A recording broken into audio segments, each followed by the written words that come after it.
Hola a todos, nos encontramos nuevamente para, en este caso,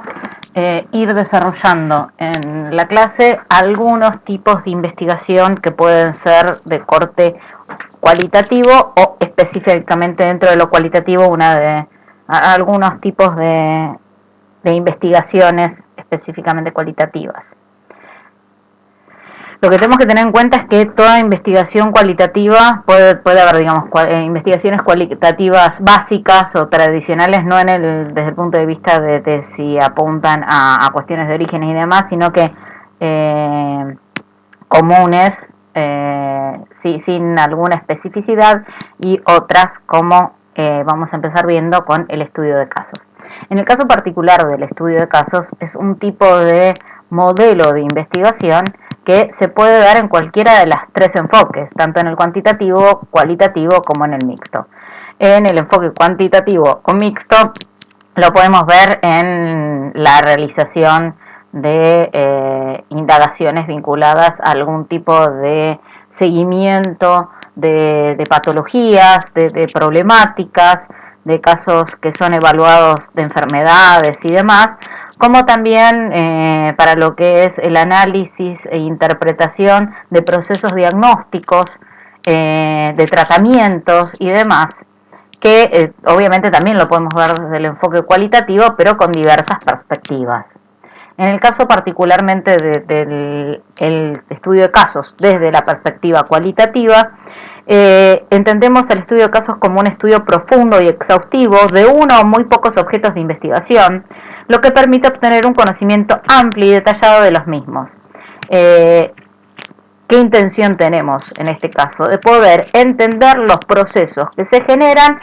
longitudinalmente a lo largo del tiempo de casos particulares, que pueden ser sujetos, grupos o instituciones. Es apropiado cuando se quiere estudiar un fenómeno como, por ejemplo, puede ser el fracaso escolar dentro de nuestra disciplina, un objeto, quizás estamos hablando de un centro educativo, de una institución de salud, de algún otro tipo de entidad o institución involucrada con los procesos de aprendizaje, o una relación causal. Por ejemplo, tratamos de interpretar a lo largo de un proceso las causas y los efectos, como puede ser, por ejemplo, la calidad de enseñanza y las salidas laborales. Stack distingue tres tipos de estudios de casos. El estudio intrínseco de casos, interesado en un caso en sí mismo y en su comprensión, en entender lo específico de ese caso en particular. El otro es el estudio instrumental, en el que un caso se considera un medio para conseguir otros fines, como comprender una determinada temática, es decir, tomar el caso no por el caso en sí mismo, por su singularidad y características, sino para poder comprender los procesos quizás de una integración escolar o del tratamiento o el planteo de estrategias de estudio, por ejemplo, y de qué manera van modificando las formas de percibir, de entender los objetos de estudio por parte de los estudiantes, cosas por el estilo. Y un tercer tipo, que sería el estudio colectivo de casos, en el que lo que nos interesa en ese caso, valga la redundancia, en esa situación, es una determinada población o conjunto, y cada uno de los casos que nosotros tomamos aportan información diversa sobre cómo se vive, cómo son las prácticas, qué se piensa, cómo se piensa dentro de esa comunidad. Es decir, quizás tomamos sobre una misma comunidad o población, tomamos como ejemplo un caso de quizás una persona adolescente, un adulto y un anciano, y ver que un fenómeno como puede ser la inserción laboral dentro de una comunidad o de una población o un conjunto de personas, y ver a lo largo de diferentes procesos que interpretan, que entienden, que conciben cada una de ellas sobre ese objeto de conocimiento o sobre ese fenómeno. Las técnicas de la metodología cualitativa que son adecuadas para el estudio de caso, lógicamente la observación, que puede ser participante o no, que nos permite justamente hacer un registro de las acciones, las actividades, las interacciones, los espacios en donde se desarrollan estos casos. La entrevista en profundidad, sea estructurada, semiestructurada o no estructurada, en este caso para comprender las particularidades del sujeto, lo que entiende, lo que piensa acerca de esos procesos que se están realizando, y documentos, fuentes escritas, sean normativas, leyes, historias clínicas, documentos escolares, documentos ministeriales, registros institucionales, registros de hemeroteca, es decir, de diarios, de revistas, diferentes documentos que pueden aportar a entender y comprender, contextualizar el caso que estamos analizando. ¿Cuáles son las críticas que se plantean acerca del estudio de casos? Que a veces pueden presentar problemas en la fiabilidad y validez, porque los casos son, por sus características singulares, quizás no pueden ser representativos de otras situaciones, o depende también del tipo de instrumentos que utilicemos para recabar los datos, recolectar los datos, que es bastante escasa la utilización del método de estudio de casos en la investigación científica, como algo, porque en general el estudio de un caso o de pocos casos no sirve como referencia para pensar las complejidades en lo amplio de los fenómenos. Se plantea también la incertidumbre sobre la forma de cómo deben realizarse el análisis inductivo de los datos cualitativos en este caso, porque tendríamos que revisar otras cuestiones que quizás no aparecen como variables en el trabajo de campo, y lógicamente lo que veníamos viendo es que no puede generalizarse a otros. Apunta a la singularidad, a la individualidad del caso, por lo que se hace inviable su generalización o la generalización de alguno de sus aspectos. Otro tipo de investigación, que en este caso es el estudio de casos, podríamos encontrarlo en diversos tipos de investigación, de enfoques de investigación. En el caso del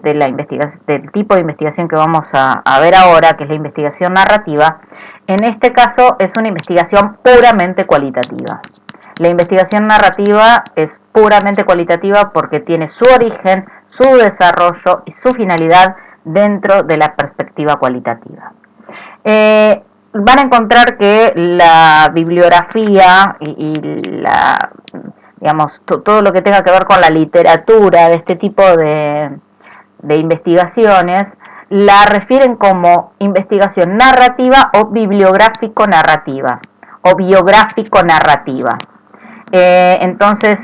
se pueden encontrar esa variante.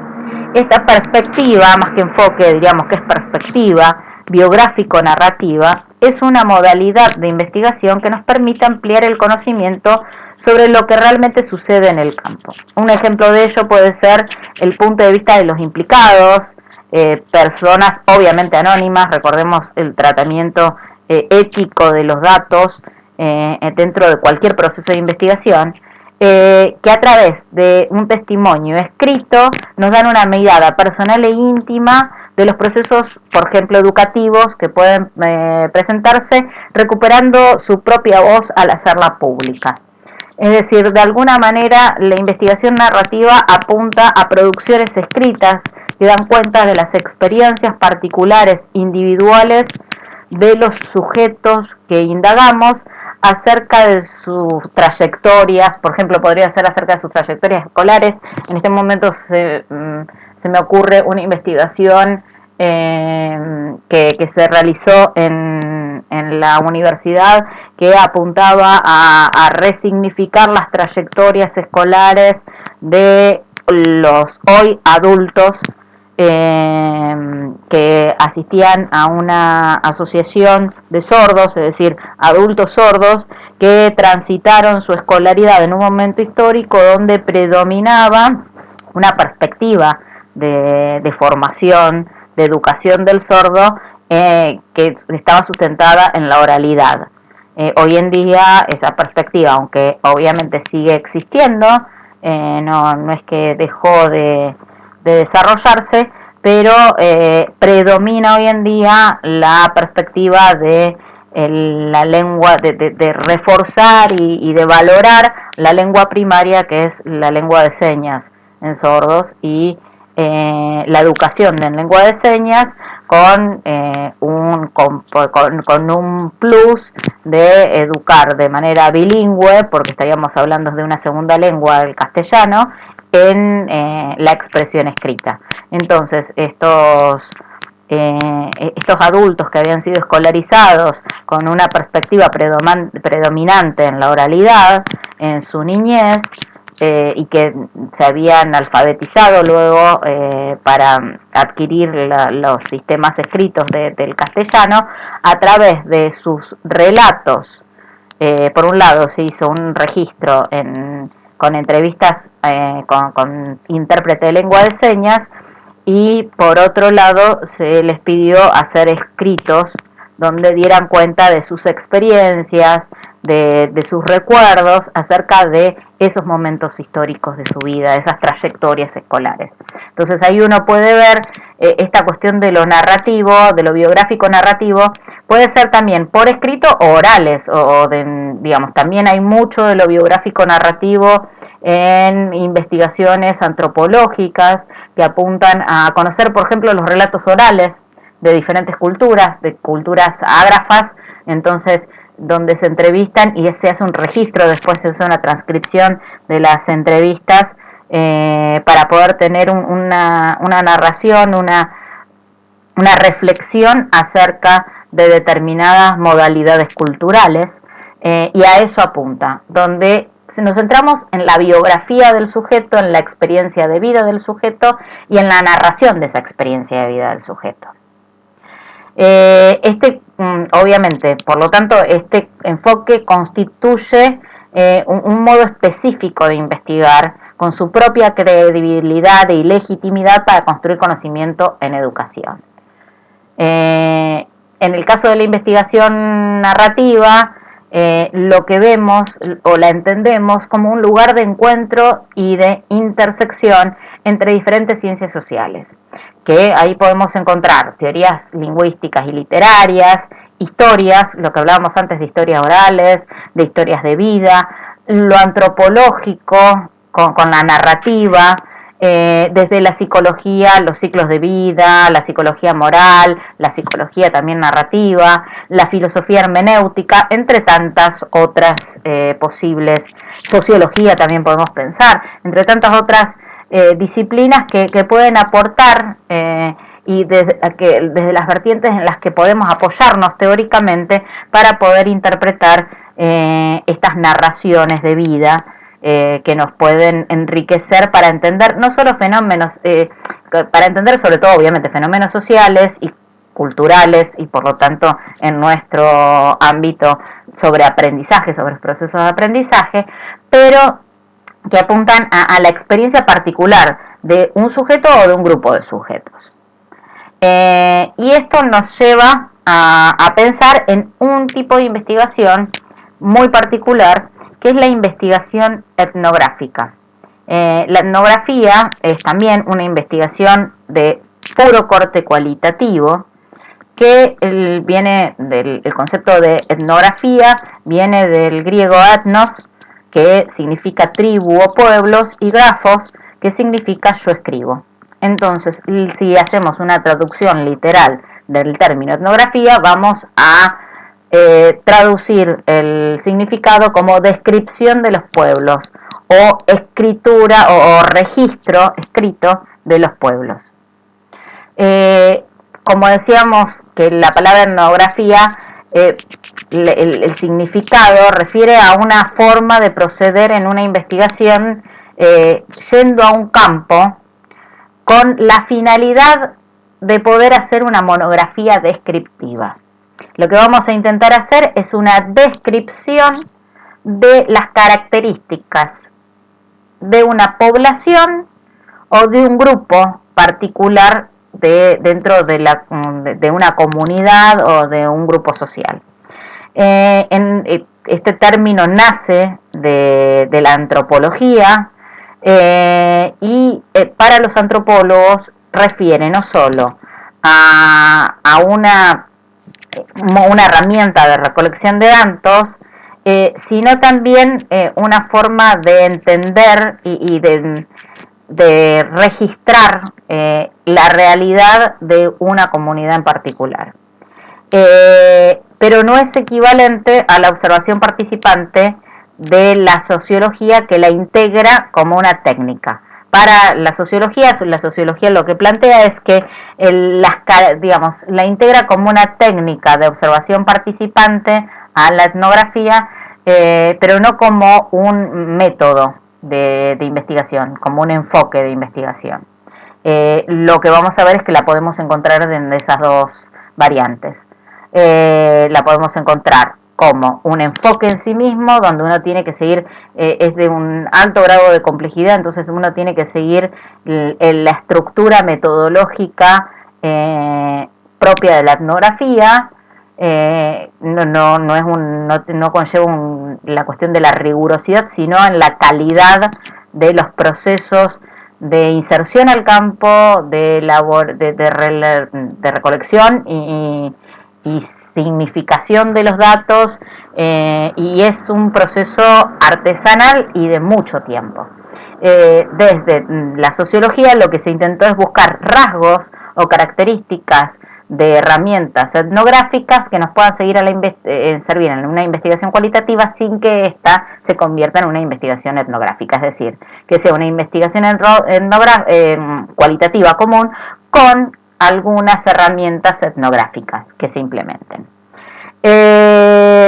Por ello no suele identificarse solo como un método, y lo que más bien se insiste como un enfoque o perspectiva, como decíamos, es algo que empalma con método, con teoría, pero la cuestión es que como que se retroalimentan unos con otros, es decir, no se agota uno en el otro, sino que es una retroalimentación constante entre método y teoría. Lo que podemos ver es que a lo largo del tiempo la etnografía ha transitado diferentes fases. La etnografía surge como tal dentro de lo que es la antropología, como la búsqueda del descubrimiento de un otro, y está contextualizada en el estudio de pueblos primitivos, en la búsqueda de la génesis de la especie humana, y en los periodos, piensen que el siglo XV, siglo XVI, es periodos de expansión de los imperios.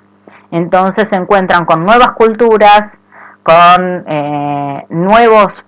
pueblos, nuevas comunidades, y lo que se intenta es justamente poder entender esos nuevos pueblos y comunidades.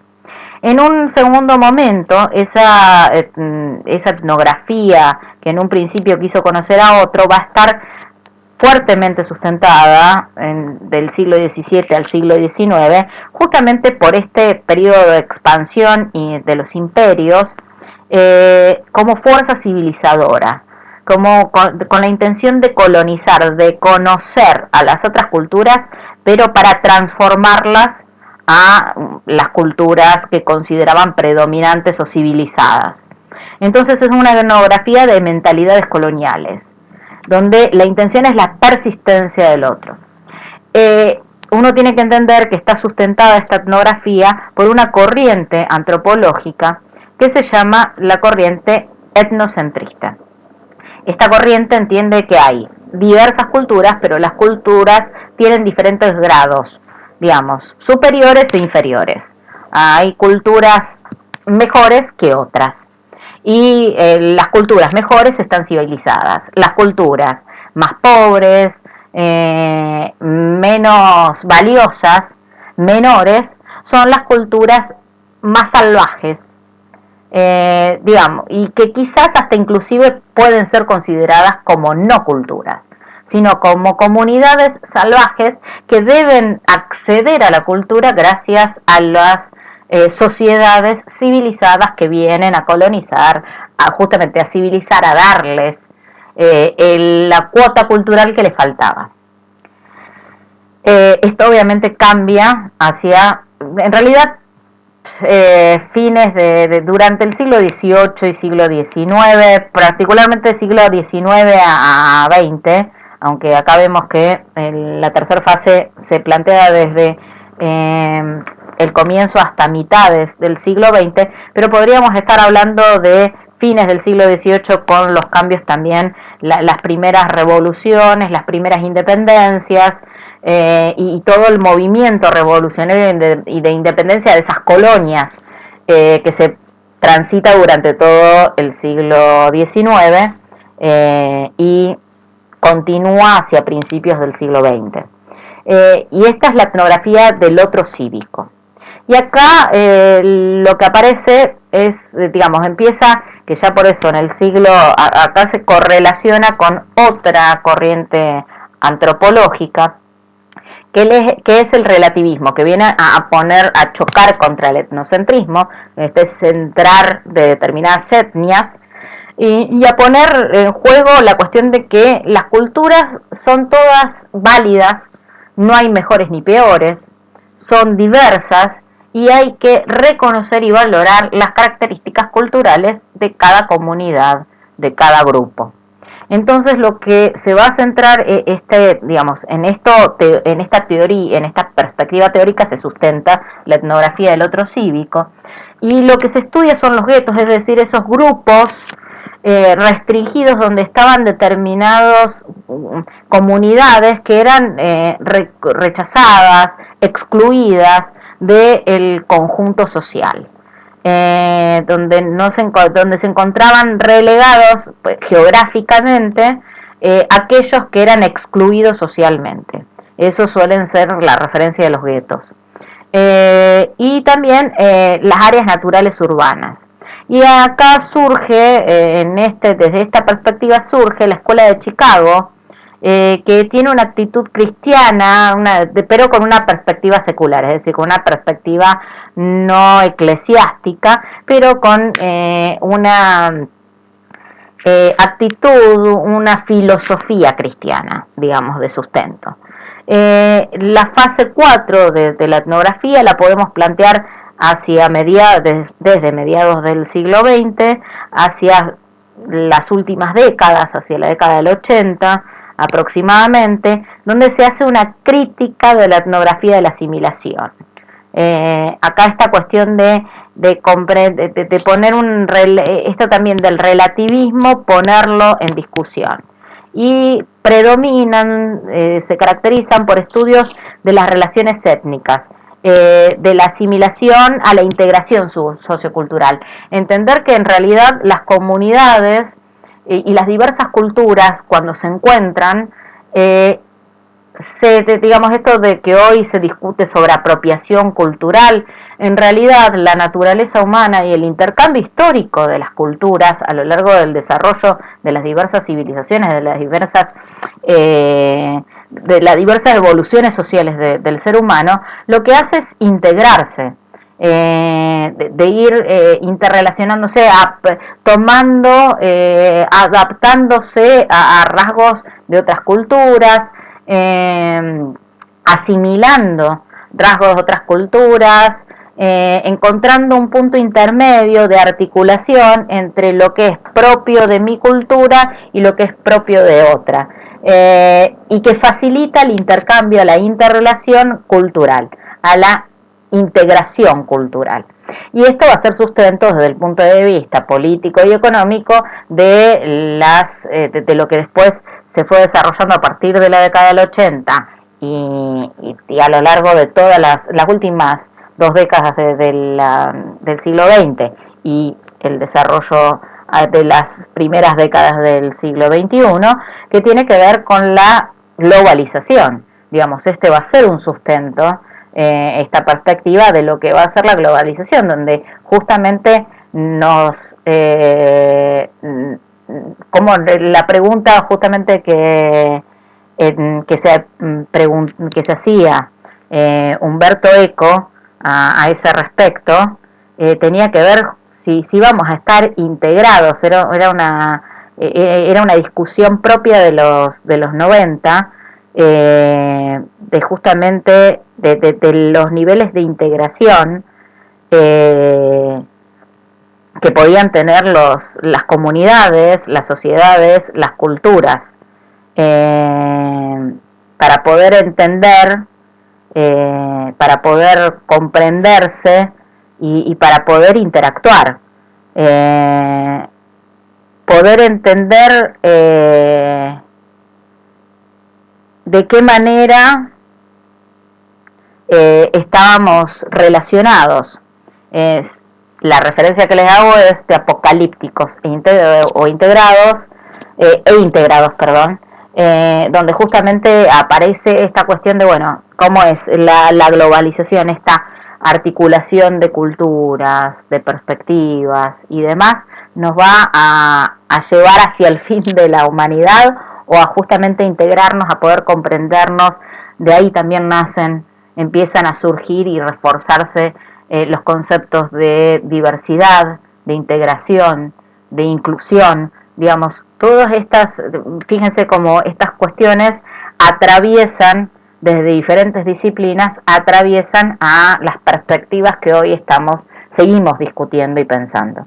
Y esta última franja es la etnografía posmoderna, y que justamente se caracteriza por los estudios reflexivos sobre las implicaciones éticas y políticas de la etnografía. Y ahí se hace una revisión acerca de estas otras fases, de estos otros momentos de las etnografías tradicionales. Nosotros particularmente desarrollamos más en esta clase la perspectiva etnográfica, porque es la más compleja de las que vamos a dar como investigaciones de corte cualitativo puro. Porque la etnografía particularmente es un proceso sistemático de aproximación a una situación social, que la vamos a considerar de una manera global en su propio contexto natural. ¿Por qué? Porque el objetivo fundamental y el punto de partida se orienta al proceso de investigación a una comprensión empática del fenómeno como objeto de estudio. ¿Esto qué significa? Que nosotros lo que vamos a querer hacer es insertarnos en el campo para comprender una situación social, una perspectiva cultural, una caracterización comunitaria de una comunidad, pero de manera integral y global. Verla en su máxima expresión y en su contexto natural. Entonces tenemos que insertarnos en el campo. Por eso lo que planteábamos antes es que conlleva mucho tiempo de trabajo, y de un trabajo artesanal, porque tenemos que generar los vínculos, los contactos con cada uno de los actores,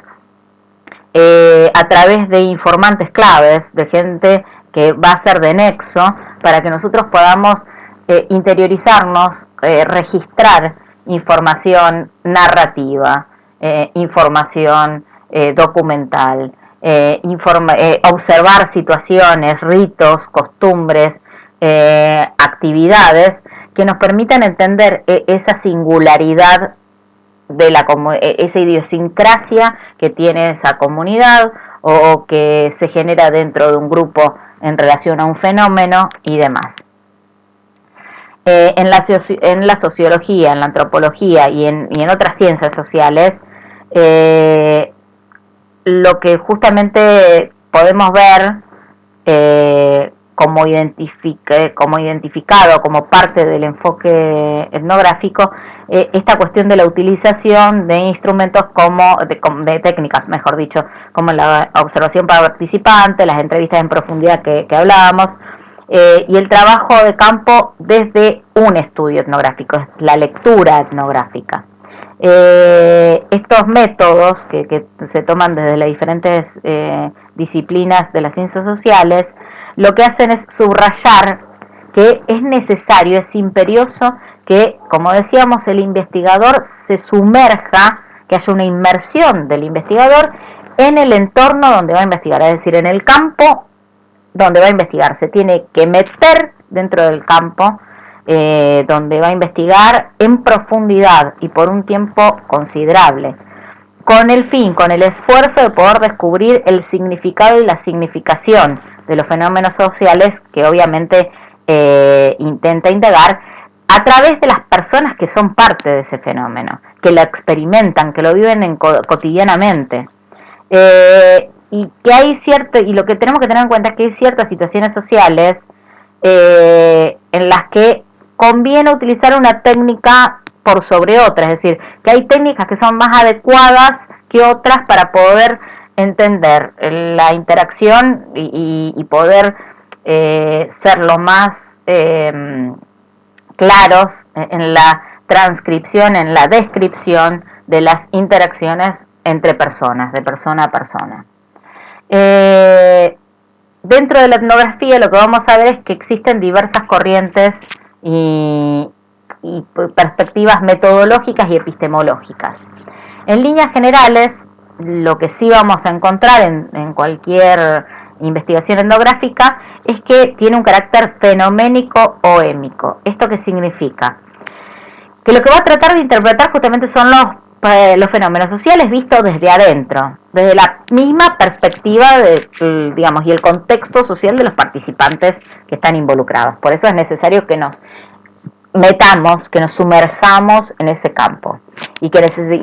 necesitar tener el contacto debido. Por eso lo ideal es que paulatinamente generemos espacios donde podamos tener referentes o nexos que van a ser esos informantes claves que nos van a permitir contactarnos con las personas directamente involucradas en esos entornos que son parte de esos fenómenos para poder generar un vínculo. Por eso hablaba también de la empatía, generar un vínculo, generar un nexo, que se sienta la persona cómoda de contarnos esa experiencia, porque en muchos casos se tratan de comunidades, de grupos, de organizaciones que suelen ser, digamos, excluidas, relegadas de diferentes del resto de la comunidad social, del resto del grupo social, o en conflicto con otras comunidades. Entonces tienen que, justamente lo que uno no tiene que generar es que el otro se sienta observado, analizado, interpretado, sino que sienta que tiene alguien que lo escucha, que lo comprende, mejor dicho, más que lo comprende, que se interesa por su experiencia de vida, por su compromiso con la comunidad a la que pertenece y demás. Entonces uno lo que tiene que promover es la locuacidad de quien entrevista, es decir, que el entrevistado se explaye y nos cuente la mayor cantidad de información posible, la mayor cantidad de datos posible, como para que después también nos sirva de nexo o que nos haga referencia a otros que puedan también completar esa información. Supone justamente por lo tanto, lo que supone es una permanencia relativamente persistente dentro de un grupo, del grupo que uno desea estudiar, y justamente lo que hablábamos antes, es necesario que se genere un vínculo de aceptación y de confianza con ese grupo. Y por otro lado, también otra cuestión de más allá de las diversas corrientes que pueden sustentar a la metodología a la etnografía desde lo metodológico y epistemológico, vamos a encontrar que todo proceso de investigación etnográfico es holístico y natural, porque lo que intenta es primero tener una visión global, decíamos, de este ámbito social en el espacio natural en donde se produce el fenómeno. Y poder interpretar, poder observarlo de los diferentes puntos de vista de sus actores. Y, lógicamente, también tiene un carácter inductivo. Vamos a tratar de encontrar el modo de poder comprender los procesos que se generan de una manera que tiene como finalidad poder hacer una relación de razonamiento, de poder, digamos, a través de la experiencia, de lo empírico en el campo, y de la observación poder hacer relaciones, hacer razonar acerca de los procesos que se van generando,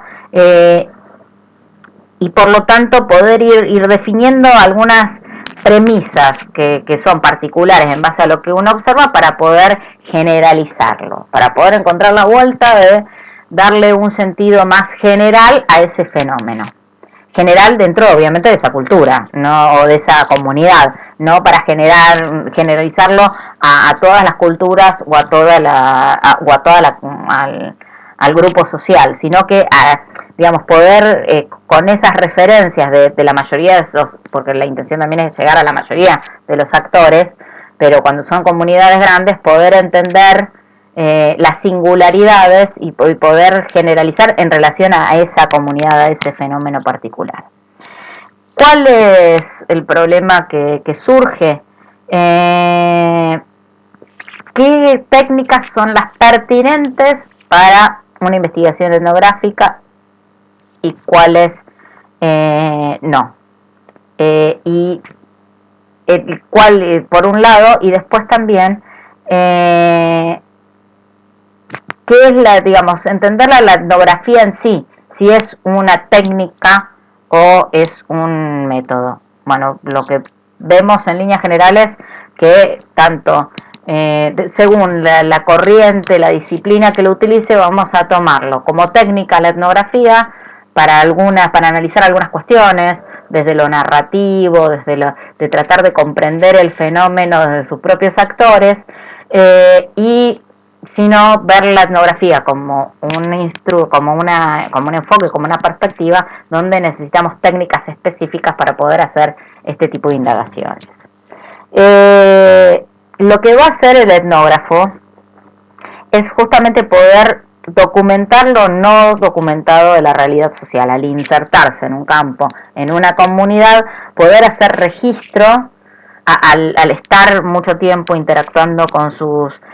los actores de esa comunidad, con quienes son parte día a día, con quienes interactúan con sus pares día a día dentro de una comunidad, dentro de un grupo, dentro de una institución, poder registrar aquello que no suele ser registrado. No solo, por eso hablamos de lo no documentado. Aquellas cuestiones que muchas veces quedan como accesorias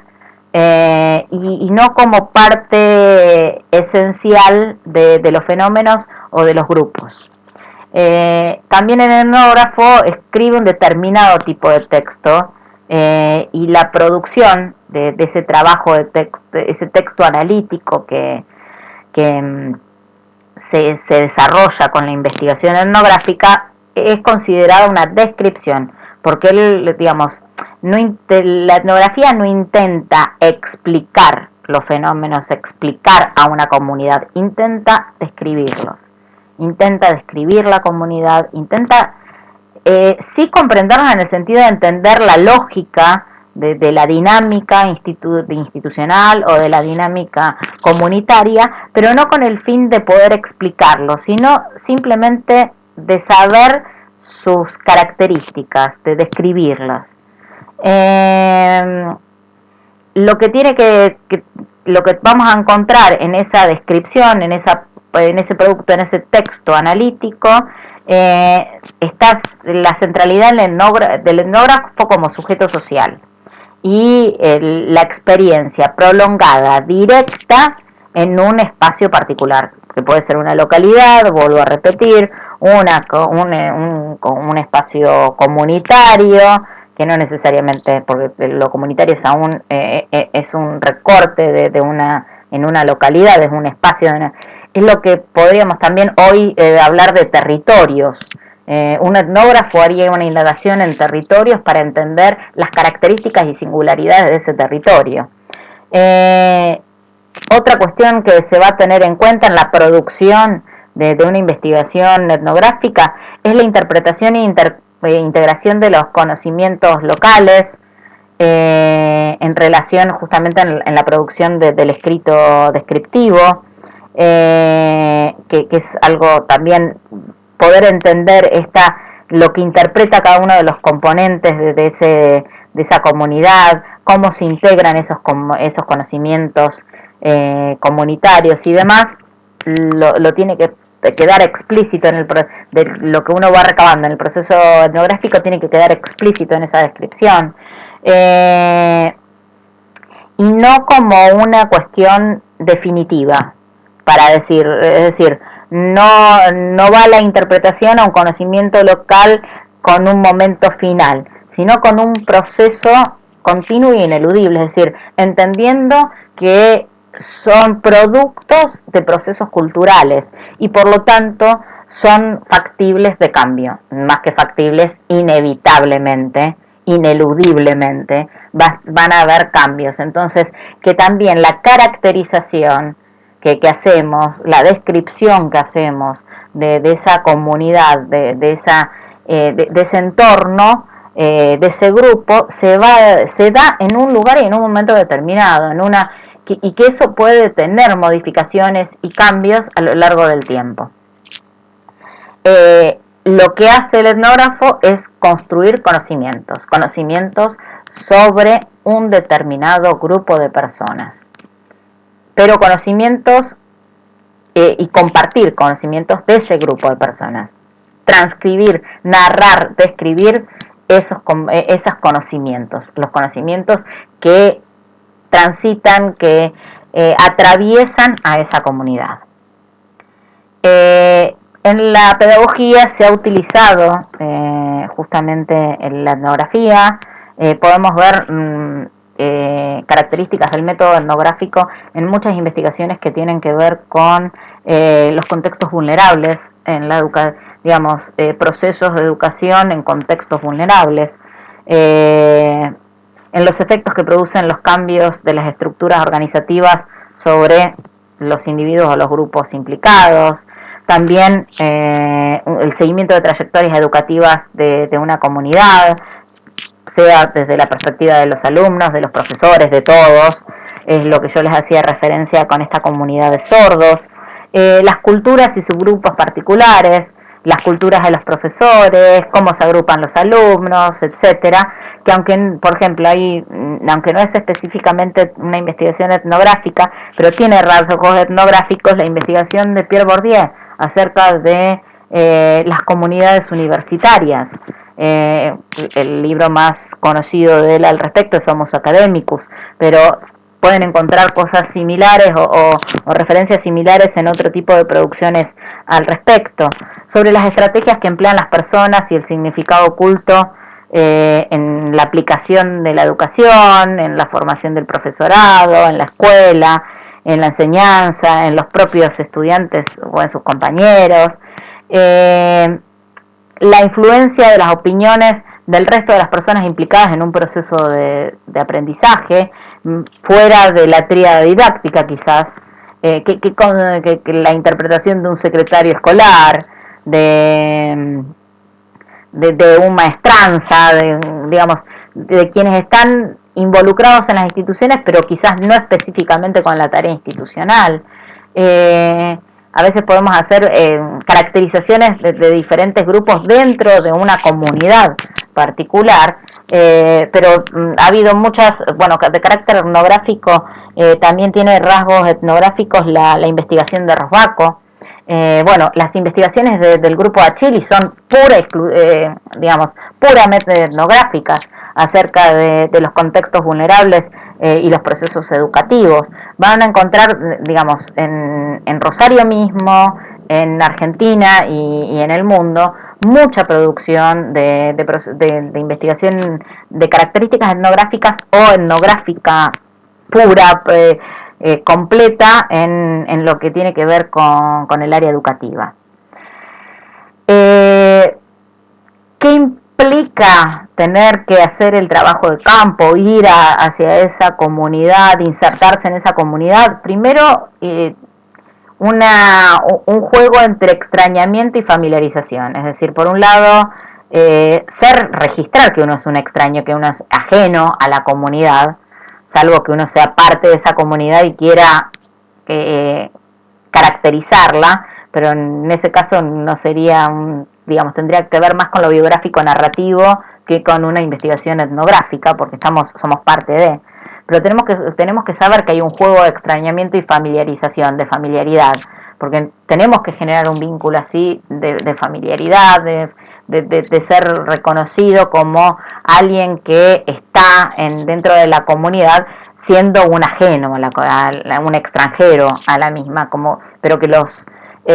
componentes de esa comunidad nos reconozcan y nos acepten, aunque seamos extraños a ella. Que vamos a participar de un proceso de interacción social que provoca indefectiblemente tipificaciones, es decir, clasificaciones, categorizaciones específicas, tipos, por eso hablamos de tipificación, porque son categorías que tratan de definir un tipo o una caracterización específica, de identificaciones, también ahí ponemos en juego identificaciones tanto del investigador o del equipo, generalmente se hace en equipo, no se hace solo, pero del equipo de investigación de los investigadores con los actores comunitarios y viceversa, los actores comunitarios haciendo un juego de identificación con los investigadores. O lo opuesto, de generar situaciones de rechazo, de obturación, de limitaciones, de obstáculos, que obviamente va a resultar en una dinámica de mutuas tipificaciones, de ir caracterizándonos y categorizándonos los investigadores con la comunidad y viceversa, de juegos de acercamiento y distancia, entonces con esto de rechazos e identificaciones en este intercambio de conocimientos que va a resultar crucial, necesario para justamente poder concretar este análisis interpretativo de esta realidad, que podamos describirla y de contextualizar coherentemente el proceso de investigación que estamos realizando. Taylor y Bogdan lo que hacen es bosquejan algunos posibles escenarios. Entonces podemos encontrarnos como escenarios donde uno puede hacer una investigación etnográfica, que algo ya estuvimos bosquejando antes, estuvimos pensando antes o refiriendo antes, que pueden ser, por un lado, los espacios reglados o institucionalizados. Entonces, en este caso es en referencia de organizaciones pautadas, donde hay una jerarquía en la que tenemos, para acceder, que tenemos que solicitar una autorización al personal correspondiente, es decir, con un cierto nivel de burocracia, como pueden ser escuelas, hospitales, iglesias, cárceles, etcétera.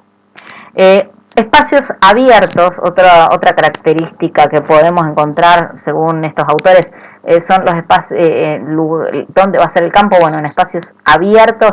entendido donde no hay que tener una autorización formal. A estos espacios, la intención, digamos, uno ingresa gracias a un proceso de conocimiento mutuo, de que paulatinamente te van aceptando, de ir generando estas redes de informantes claves, que pueden ser los casos de los barrios, grupos informales de jóvenes, mercados, alguna comunidad social. Y después también aparecen los espacios de tramas sensibles. Y acá es la cuestión de que nosotros vamos a ir como investigadores, como externos, y entonces que, digamos, nuestro lugar de externo puede transformarse el lugar que ocupamos nosotros dentro de este campo puede ser delicado o riesgoso, y necesitamos contar con cierto nivel de información como para poder insertarnos al campo, es decir, tener una preparación previa para insertarnos al campo. Como en estos casos pueden ser grupos clandestinos, grupos vinculados a la prostitución y trata de personas, vínculos con grupos donde tenga que ver algún tipo de adicción o de tráfico de alguna, es decir, donde se encuentren, digamos, donde estén involucrados situaciones que estén por fuera de la ley, que pueden, digamos, estos también, el grupo de delincuentes, es decir, grupos donde estén al borde de lo ilegal o no es al borde, ya directamente en espacios ilegales donde, digamos, el riesgo es alto, entonces tenemos que tener no solo informantes claves, sino saber ubicarnos, tener información previa nosotros, que sí sea clave, no informantes, sino información nuestra previa, clave, para poder saber cómo manejarnos, dónde tenemos los lugares de resguardo, a quién podemos acudir frente a determinadas circunstancias y que, digamos, nuestra inserción ahí, nuestra labor ahí, no sea considerada un ataque, que seamos infiltrados de alguien que los quiere controlar, que los quiere encerrar y demás. Generalmente en estos casos, más que un informante clave, lo que se realiza es el acceso a través de lo que se llama un portero conocido, es decir, alguien que nos va a abrir la puerta, que nos va a hacer de nexo para insertarnos. Lo que se plantea también, lo que plantean estos autores, que en estos casos muchos lo que han hecho es disfrazarse, es decir, que algunos autores para poder ingresar hacen una estrategia de simulación, se disfrazan que son parte de una comunidad, es decir, y para poder tener la aceptación y el reconocimiento de los otros y poder ingresar. Es como cuando se plantean esto de las investigaciones, pero no es una investigación etnográfica, lógicamente, pero las investigaciones policiales que ponen infiltrados, cosa que éticamente no es correcto y al contrario es discutible porque, digamos, por un lado no, la idea es que ellos sepan, digamos, siempre la idea es que uno explícitamente dé cuenta de que uno no es parte del grupo, pero que pueden confiar en nosotros, que nosotros no digamos que la información que vamos a recabar no va a tener la finalidad de digamos, vamos a querer entender a esa comunidad, no para justificarla. Obviamente si uno presencia un delito, digamos, tiene que denunciarlo. Pero, digamos, acá es la cuestión, lo que hablábamos antes, de lo delicado y riesgoso de insertarse en estos contextos. Para la clase que viene lo que vamos a hacer es empezar con lo que es investigación-acción. Con esta clase terminamos con etnografía. Vamos a ver que hay otras investigaciones también puramente cualitativas, pero me parece que es interesante que sepan todas las características de estas investigaciones que vimos, por lo menos para esta clase: estudio de casos, narrativa, biográfico-narrativa y etnografía, para que cuando ustedes indaguen, hagan la búsqueda de estado de la cuestión, de estado del arte, de antecedentes y demás, por más de que en las tesinas de grado uno no llegue a hacer, puede llegar a hacer investigaciones de casos, la biográfico-narrativa y la etnográfica conllevan mucho tiempo de elaboración, mucho tiempo de inserción en el campo, de registros y demás, que los tiempos institucionales y los tiempos personales de cada uno de ustedes no lo pueden, digamos, no es viable, sobre todo en la etnografía, porque conlleva también mucho tiempo de preparación del etnógrafo. Por lo tanto, lo que quizás ustedes lleguen a utilizar es algunas estrategias, algunas técnicas de la etnografía. No van a usar el método etnográfico propiamente dicho, sino algunos rasgos etnográficos en sus investigaciones, pero lo más factible es que ustedes encuentren investigaciones que refieran a que son de alguno de estos tipos, para tener en cuenta de qué se trata, porque lógicamente no van a detallar esas cuestiones en las publicaciones, pero sí para que tengan en cuenta en qué contexto se realizan ese tipo de investigaciones. Nos vemos en la clase próxima. Hasta luego.